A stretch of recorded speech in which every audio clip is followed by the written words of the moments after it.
Chapter 10 Turnabout is Fair Play. April 1979. After the birthday party, Regulus receives fewer and fewer letters in James's handwriting.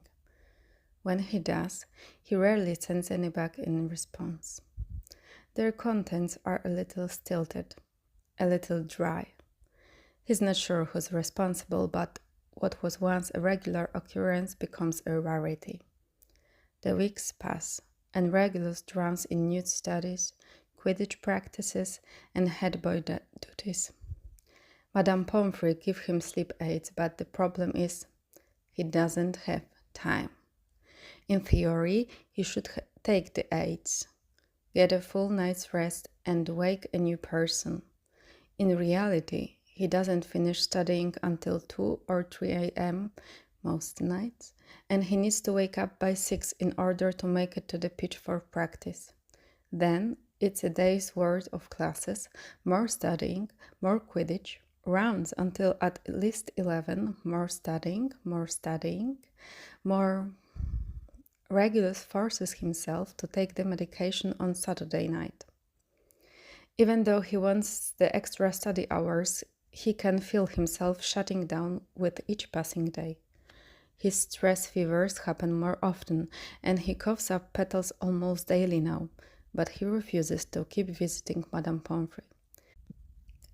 He's terrified she will pull him from Quidditch, or force him into the infirmary and interfere with his revision. Effie might said it's okay that he doesn't get a single nude or make a professional Quidditch team, but Regulus meant what he said. He'll be lost if his future doesn't pan out exactly as he's planned it. He already lost the James-shaped piece of it. He can't lose it anymore. It's Pandora who first notices the distinct lack of letters. She's helping him with the potions essay, sitting cross-legged on the library table, much to Madame Pin's chagrin, and sucking on a sugar quill. Are you and James not talking anymore? Regulus glances up from his roll of parchment. He used to love potions. Lately, he loathes it. What does he have to do with the many uses of Sorcerer's Bean? It clearly doesn't. Pandora nibbles on the tip of her sugar quill with a frown. You're off lately. Not quite you. Something isn't right. I'm exhausted. No, that's not it. You're always exhausted. I've never met a person more exhausted than you. This pep talk is doing a whole lot of nothing for me. All I'm saying is you carry lots of weight for someone with very narrow shoulders. She says it all around the sugar quill, so it takes a moment for Regulus to parse out the words. I'm fine, Pandora. So fine, he thinks bitterly. Truly, I'm only mostly devastated, but fine, peachy. If I had a galleon for every time you said that, I would never need to take a nude in my life. I would buy a fancy French villa and live out my days with Lily. She smiles, eyes distant in the dreamlike wake of hers. Keep saying it, Reggie. The future is so lovely. With an irritated huff, Regulus pushes at her knee. Potions. Exams. Help! Pandora waves a dismissive hand. You were happy when one handsome James Potter was sending you almost daily oaths. When was the last one? Last week. Oh, boo! Did you respond? No, not yet. Double boo! How are you meant to win him back if you're not speaking to him? Regulus smacks her knee a little too hard. It hurts the bones in his hand more than it should, but he ignores it. His body seems weaker than it was even a month ago. He's too afraid to entertain why that might be, so he's chalking it up to a lack of sleep. He doesn't have time or energy to deal with another possibility, so it will have to wait. Shush! I'm not winning him back. I never had him in the first place. You can't win back someone you never had. Pandora pursues her lips dramatically and raps at her knee. You really dance for someone so smart. That doesn't make any sense. Neither do you. She has the gall to stick her tongue out at him. It's red and glittery courtesy of the sugar quill. Regulus hates that such a childish gesture works on him. He drops his head in his hand with a drawn-out groan, in part to hide the smile threatening to bloom. Sometimes a conversation with you feels like I'm talking in circles. If you keep walking round and round, you'll eventually find your way out, won't you? Oh, for fuck's sake! Regulus leans back in his chair and gestures to his half-finished potions essay. Are you going to help or not? The sufferer's being's main use is in the drought of living death. Pandora deadpans back to her sugar quill. It said you should cut it, but it's much better to crush it. Otherwise, it will bounce all over the place and you will die before your potion is ever finished. Regulus's conversation with Pandora lingers long after the day passes. He knows he shouldn't let it bother him, but it does. James's last letter sits in the top drawer of his nightstand. It details his last few Quidditch games, some thoughts on a movie he watched recently. Nothing about He Who Must Not Be Named. Barty's nickname for Raphael, not Regulus's. Definitely not. He doesn't know what to say to James anymore. He closes his eyes and sees the scene from the party 1,000 different ways. Merlin, he even dreams of it. Of James with his knee between someone else's thigh, his hands in someone else's hair. Before, he thought maybe, and what if, and it could be. Now he thinks it will never happen, and what were you thinking? And how embarrassing. This is why he doesn't respond to James's last letter. Before, he had a dash of hope. Even after he found out about James's date, the complete absence of a repeat mention meant Regulus clung to maybe it was only once. He held tight to what if he's sending so many letters because he misses me? Hell, that damned mirror made him latch onto it could be us, once I graduate. It's a week. Then it's 2. Then it's May and Regulus still hasn't responded to James's letter. But it's too late now. A reply would be odd this late, so he opts to send nothing at all. The letter sits in his nightstand, ignored but not forgotten, and Regulus tries to keep the rest of his life in order, without the James-shaped peace he'd grown so used to. May 1979. It happens on Thursdays of all days. He's alone in the Slythering common room, bent over his transfiguration essay and nursing a fifth cup of coffee. He's so tired, but if he finishes this, he can rest tomorrow. At least until mid-afternoon, when he will need to visit the Quidditch pitch for practice.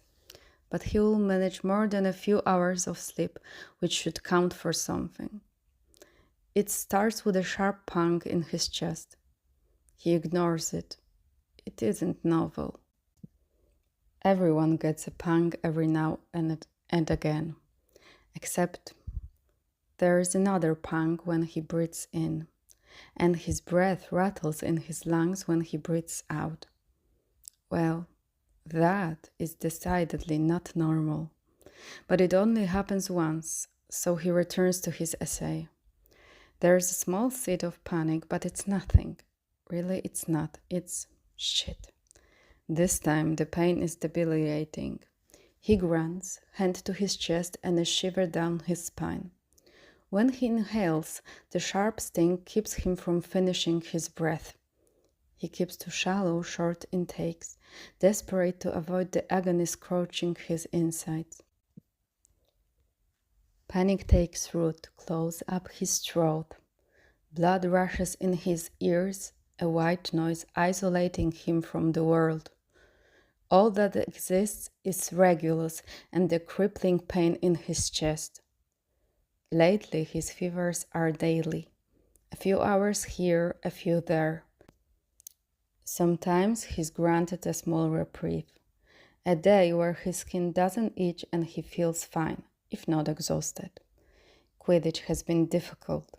He can't breathe well after the same physical activity that used to invigorate him. Now he's exhausted the moment he mounts a broom. Slytherin has one more game against Hufflepuff next weekend, and then their season is over until House Cup is decided. He just needs to make it through this game. Then professional tryouts. Then he will figure out what the hell is wrong with him if it doesn't clear up by then. He won't lose his dreams because of this. Not when he's come this far already and only has a little more to go. Pain rips through his chest, and 6 petals fall from his mouth to his hand. He pinches his eyes closed. A single hot tear slips down his cheek. He's never been more scared in his life, but his only choice is to endure. Hold on. Just a little longer, and you will have everything you've worked so hard for. Another cough hacks at his lungs. More petals. Regulus whimpers at the sight of them. It's when he thinks he can't take any more that the pain withdraws like a beast going into hibernation. He knows something has made a nest in his ribs, but it seems to have had enough of torturing him tonight. Regulus takes a deep but tentative breath. No pain, no pressure, nothing sharp to cause him panic. He exhales, relieved. Despite how thoroughly Regulus prepared in advance of their game against Hufflepuff, he hadn't really thought to brace himself for melancholy. It hits him out of nowhere. He's in the changing rooms, all kitted out and ready to go. For this game, he made sure to get here early. He was the first one in the locker room. His team is with him now, bumping fists and patting one another on the shoulders.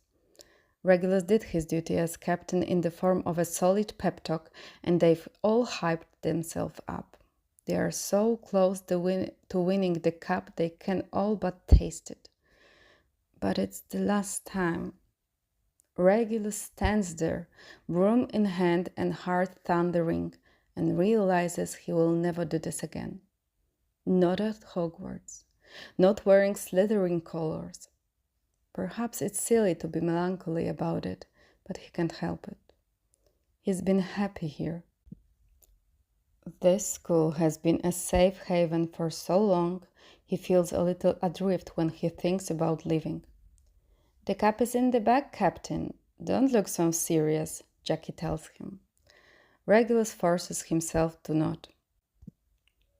He has to focus, because Quidditch these days is tougher than it used to be. He needs all his energy to make it through the game. Despite the sadness, it is perhaps a good thing that he only has one more match to play. He takes each moment in stride. He doesn't want to rush this. Even mounting his broom is a moment he makes himself truly live in.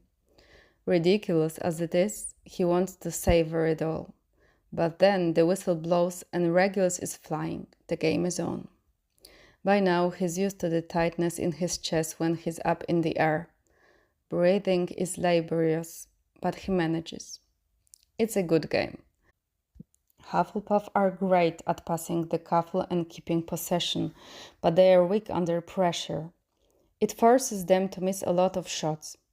For how impressive their chasers seem, they are not doing so great on the scoring front. Not to mention the Slytherin goalie is a marvel. Points rack up on the green side of the scoreboard faster than Regulus can keep track. It's a good thing. The higher the advantage, the better their odds of winning the cup. As things stand, Ravenclaw would need to win their next game with a 200-point difference in order to be within reach of snatching the prize. Regulus flies a little higher to do a circle around the pitch, searching for the snitch. The air is thinner up here.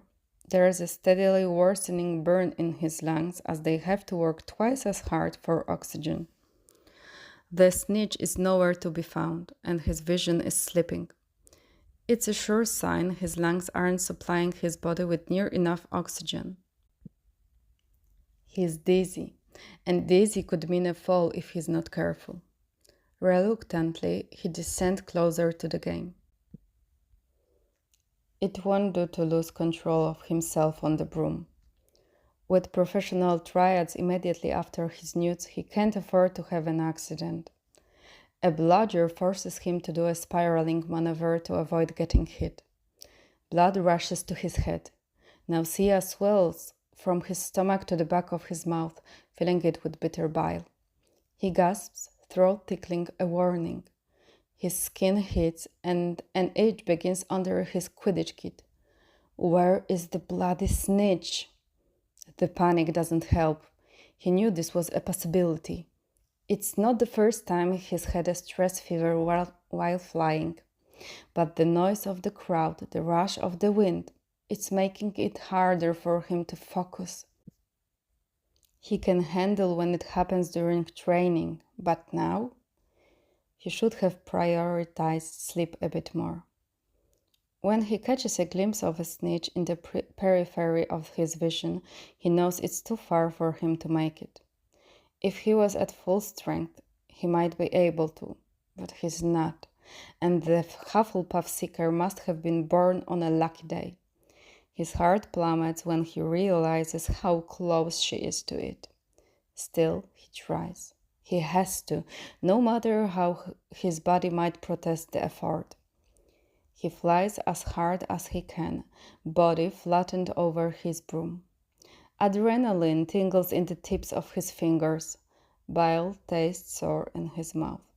It's all he can do to stop himself from coughing or throwing up, or both. He closes the gap between him and the snitch. Halfway there. 3/4 of the way. The din of the crowd fades as his hand stretches out in front of him. It's muscle memory to do this as the little golden ball comes closer, closer, just a little more and he will... The Hufflepuff seeker snatches the snitch when Regulus is only half a broom length behind her. All that speed, the push to what might be his physical breaking point. And it wasn't enough.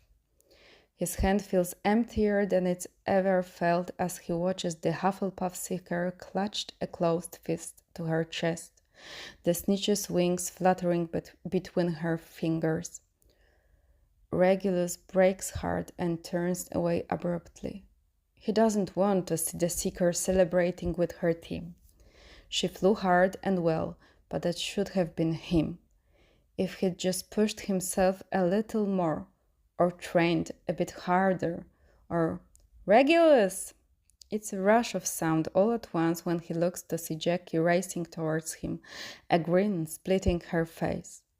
Why is she smiling if they lost? But then she points, gestures upward, and Regulus turns to find the crowd, roaring in the stands and stomping their feet, is decked out in green and silver. Slythering banners fly high, displaying their colors proudly. It's a cacophony of wild chanting, of excited squeals and screams. Confused, Regulus looks to the scoreboard and, with an incredulous laugh, breathes, "Shit, we won!" Slythering won despite the fact that he didn't catch the snitch. Reeling from the unexpected outcome, Regulus lands. He hits the ground a bit too hard, and the impact shakes something loose in his chest. He cuffs a petal directly onto his glove and has just enough time to hide it before his team is on him. That was an insane line you flew. How did you fly that fast? You're incredible. Regulus suffers their pats and cheers, blinking in utter confusion. He's dizzy and sweaty all over. He can't believe how close he came to being sick on his broom. In front of the entire school, no less. He wishes his team would leave him alone and quit cheering. He didn't catch the snitch, so why are they congratulating him? The chaser won us this game, Regulus tells them hoarsely. There's more coughing on the way, he can feel it. He needs to get away as quickly as possible. Yeah, but I don't think you realize how insane was what you did. Any other seeker wouldn't have tried, let alone almost made it. You flew the length of the pitch in 5 seconds flat. It's a new record for him. As disappointed as he is that the snitch isn't in his hand, his team is right. No other seeker would have done what he did. No other seeker would have managed that speed. A small smile cracks his lips. The ache in his chest subsides. He still got it. If he hadn't been sick, he would have made it. He would have caught an impossible snitch. Which means all he needs to do to earn himself a spot in a top league team is find a solution to his fevers and coughs. Regulus is the last one out of the changing rooms after showering. In the dungeons, he expects the party is already raging. This was an important win. They're pretty much guaranteed the cup. There is no doubt his team is rallying the entire house for one last big bash before exams next month. As much as he knows he needs to show up, he's trying to minimize his exposure to the shenanigans. The truth is, he would like nothing more than to party with his friends, but he's simply too tired. Not to mention he had a coughing fit once he stepped off the field. He only managed to hide from his teammates because everyone was being too obnoxiously loud to hear him fighting for air in the shower stall. The petals were soaked, but at least this time he could gently pick them up and put them safely away in his bag. It's temporary necessity until he's in his room and can transfer them to his jar. That game took whatever he had left out of him, and he's feeling it. His body protests with every movement. Even his eyelashes seem to hurt. If he doesn't sleep for at least a solid 8 hours, he's not going to be able to do any revision tomorrow. That's not something he can afford. One quick look in the mirror as he walks out confirms his suspicions. He isn't just tired, but he looks like it too. Under his strange, mismatched eyes sit bags large enough to carry his books. 1 hour, he tells himself. He will join the party for 1 hour, then he will knock himself out with the 8 Pumphrey gave him. Tomorrow he plans to sleep until breakfast. It's served a bit later on Sundays, so he can make up the time in the morning. Have a little lie-in, which he sorely needs. There you are! Regulus startles, flinching violently. Serious? Surprise! His brother pulls him into a hug. Regulus goes, too stunned to resist. We managed to get away at the last minute. Only barely made it before the game started. You are a brilliant captain, Reggie. Your chasers really delivered. But can we talk about that sprint? How the fuck did you do that? What do you mean? He says, stepping back and away from his brother's arms. It's then that his brain snacks on what Sirius said. Not a singular I managed, but rather a plural we. His heart doesn't know whether to leap into his throat or sink through the cobblestones. Then again, it's broken anyway. Maybe it will do him the courtesy of both. Reluctantly, Regulus glances behind Sirius and, yes, there he is. Thankfully, he's alone. Regulus isn't sure he wouldn't have lost it if James had brought you-know-who to his game. Hey, Reg, he says. His smile is shy, a little awkward. It throws Regulus off because James Potter is many things, but awkward has never been one of them. Sirius is right. That was mental. I've never seen a broom reach that speed. Yeah, I mean, it wasn't enough, Regulus argues. Come on, Reggie. Sirius throws his arms out, grinning widely. Okay, I'm not supposed to tell you, but fuck if I ever done what I should. The Magpie Scout was in the stands. Regulus's heart seizes in his chest. He has to brace against the wall to stop himself from swaying on his feet. He missed the snitch and the Magpie Scout was watching. Shit. Reggie? Sirius waves a hand in front of his face. Did you hear me? He's calling you in for tryouts as soon as you are out of school. They are interested. They are very interested. Regulus' stomach falls to his ass. What? You heard him. James pipes up, and this time when he grins, is genuine. Warm and bright like he's got the sun behind his teeth. It's practically a done deal. The tryouts are for sure. So, provided you don't fall off your broom, all three of them roll their eyes at this. Regulus hasn't fallen off his broom since he was at least 4 years old. You're on the team. Wow, that's a little insane actually. So this means, Sirius continues, smiling mischievously, that we need to celebrate. Properly. Do you think you can sneak us into the Slythering common room for a drink, or... Regulus levels him with a blank look. Why would you want to party with a bunch of snakes? Because my little brother just guaranteed himself a spot on our team with an insane maneuver, and I want to get drunk with him? Sirius says it with an affronted look, as though it's the most obvious answer in the world, and Regulus is ridiculous for not coming to this conclusion on his own. We know you can, James offers with his own smirk. Pandora told Lily you used to sneak her in for Slytherin parties, and that was before you captained the Quidditch team to victory. You're basically their god now. Spoken like James Potter, Quidditch extraordinaire. Sirius claps him on the shoulder with a wicked grin. Come on, Reggie.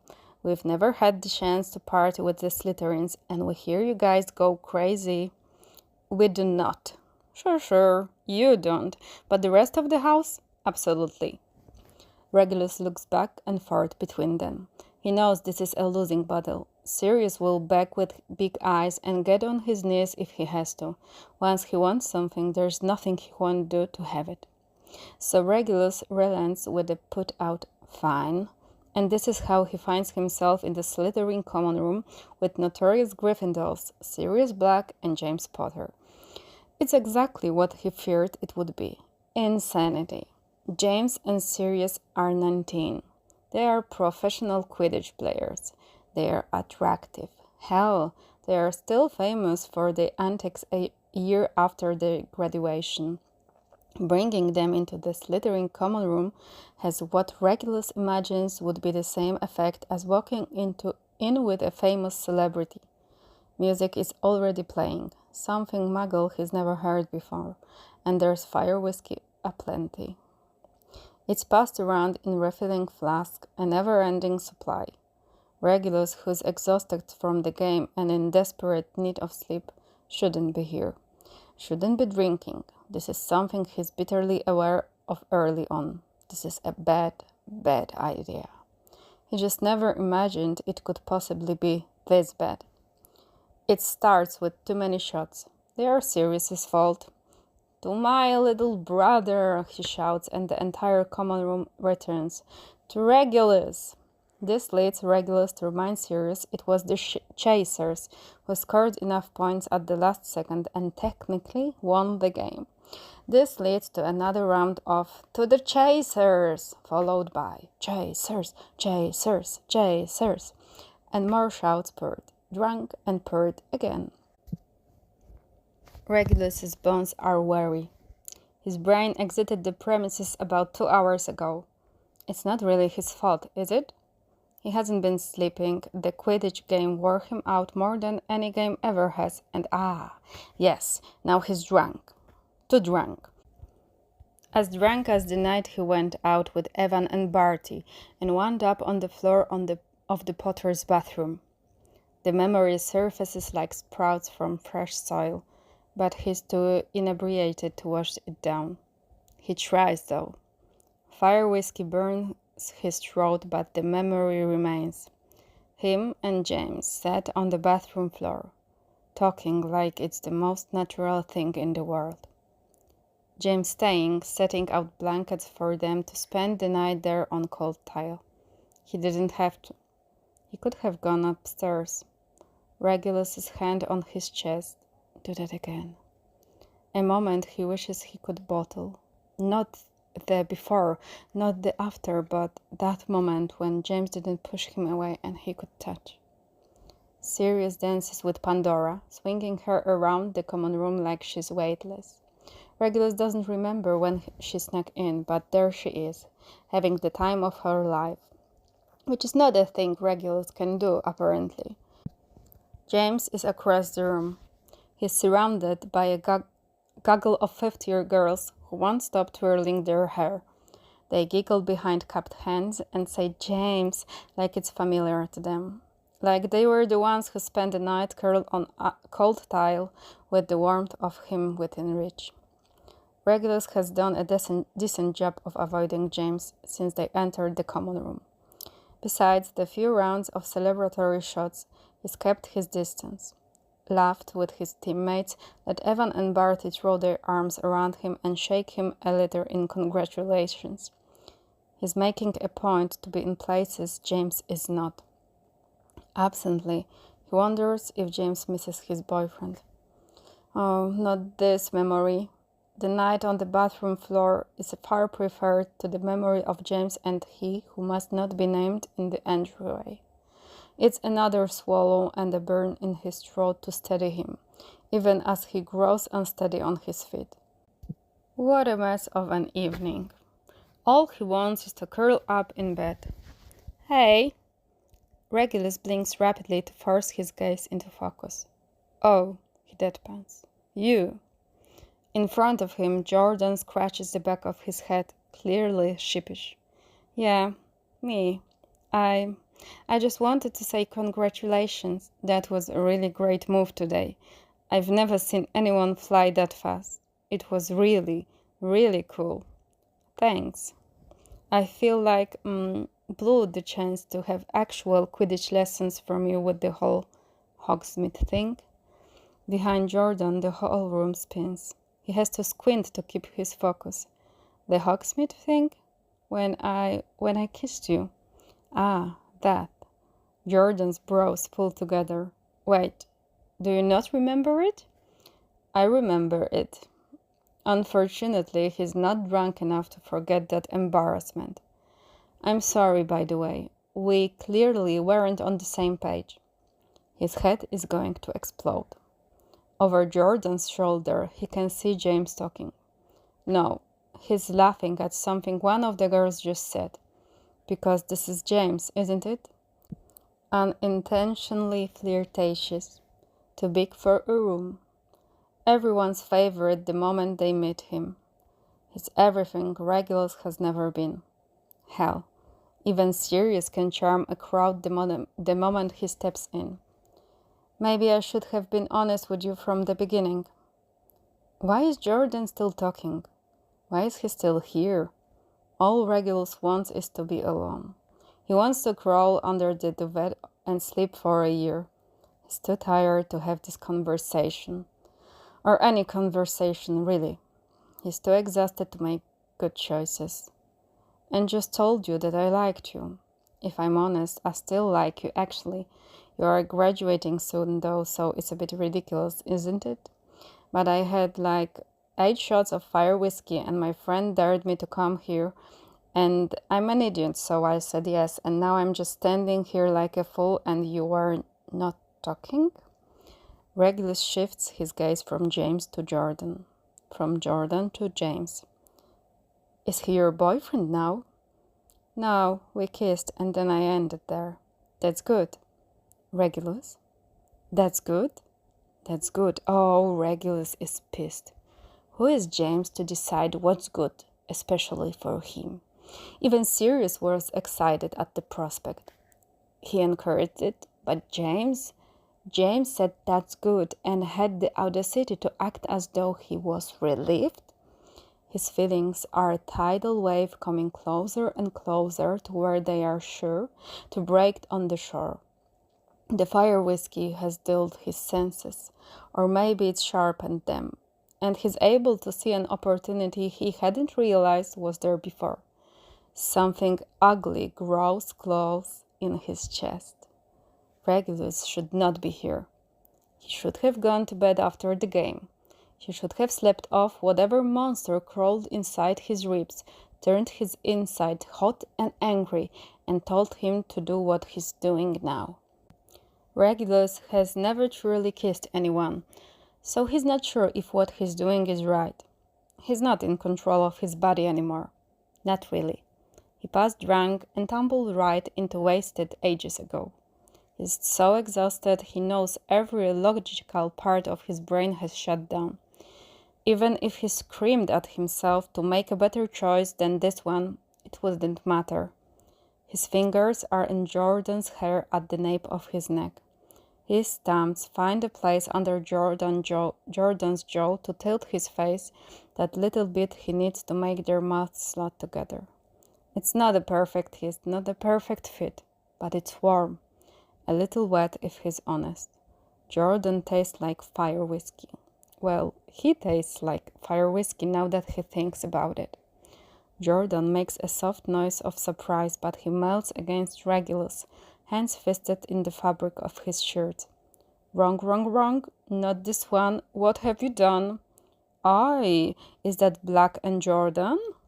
Regulus opens his eyes, lips still pressed to Jordan's, even as his brain screams, break it off, break it off, break it. Opening his eyes was a very, very bad choice to make. Worse than the one he's in the middle of making.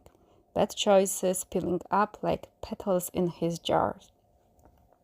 James stares from across the room, his gaze impassive when it meets Regulus's.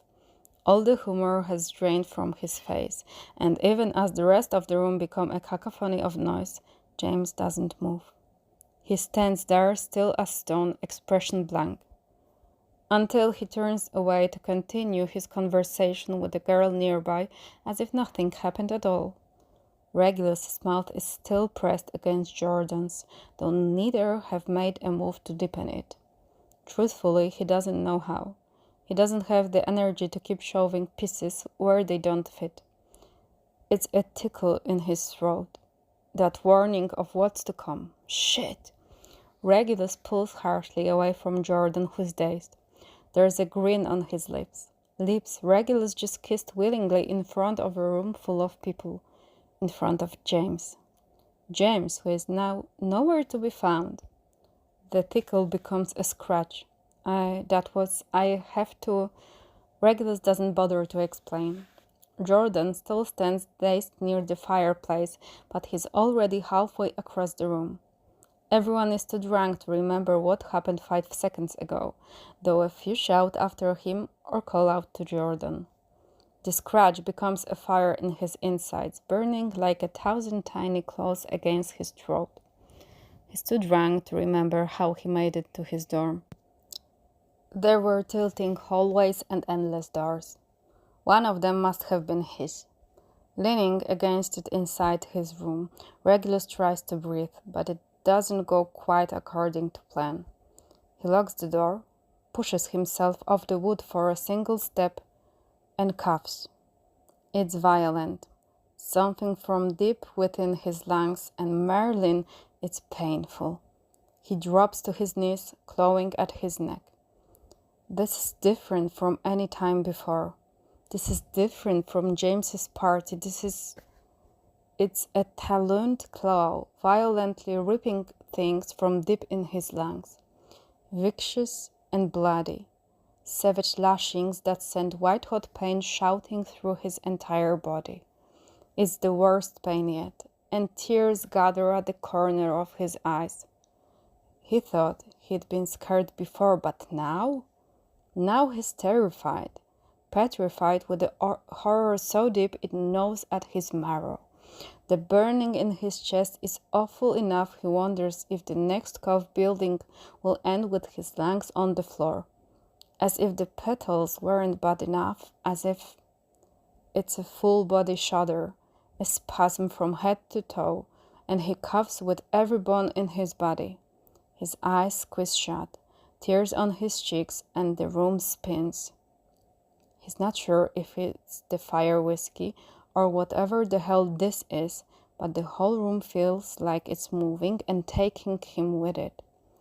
The velvet thing on his tongue falls right out, right to the floor. Everything stops.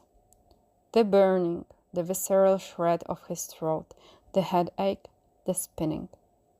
In fact, he's startlingly sober, all too aware of what he's just done in the haze of drunkenness and exhaustion. He doesn't want to open his eyes, but he does. Some terribly curious part of him needs to know. Immediately, he wishes he hadn't. On the floor, in front of him, between hands played on cold stone, is a full flower. All 5 of its petals are intact, and white as snow bleeding into purple. Its core is soft yellow. Not a petal, not even a few petals. It's a full flower. For the first time in years, Regulus lets himself cry without holding any of it back.